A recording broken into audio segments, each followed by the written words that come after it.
नमस्ते बच्चों। आज हम समझेंगे कि 10वीं कक्षा में स्टैंडर्ड और बेसिक मैथमेटिक्स क्या होता है और सीबीएसई के नए नियम से आपका भविष्य कैसे सुरक्षित है। पहले जिन बच्चों ने बेसिक मैथमेटिक्स चुना था वे 11वीं में साइंस, मेडिकल, नॉन मेडिकल के साथ गणित नहीं ले सकते थे, लेकिन अब सीबीएसई ने नया नियम बनाया है। अब अगर आपने बेसिक मैथ्स चुना है तब भी आप 11वीं में मेडिकल, नॉन मेडिकल या कॉमर्स स्ट्रीम ले सकते हैं, बशर्ते आप एक ब्रिज टेस्ट या स्कूल द्वारा आयोजित परीक्षा पास करें। बेसिक मैथमेटिक्स उन बच्चों के लिए है जिन्हें गणित कठिन लगता है और वे आगे उच्च स्तर का गणित, हायर मैथमेटिक्स नहीं पढ़ना चाहते। इसमें मुख्य रूप से रोजमर्रा की जिंदगी, प्रतियोगी परीक्षाओं और बायोलॉजी, इकोनॉमिक्स, बिजनेस स्टडीज जैसे विषयों के लिए जरूरी बेसिक कॉन्सेप्ट शामिल हैं।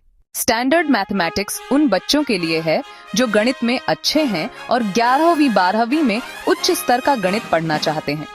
इसका उपयोग खासकर इंजीनियरिंग, आर्किटेक्चर, डेटा साइंस या कॉमर्स विद मैथ्स जैसे करियर में होता है।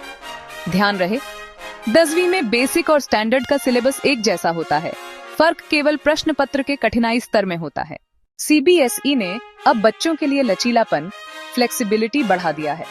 अगर आपने बेसिक मैथ्स लिया है और 11वीं में नॉन मेडिकल, पीसीएम या कॉमर्स विद मैथ्स लेना चाहते हैं तो आपको केवल एक ब्रिज टेस्ट पास करना होगा।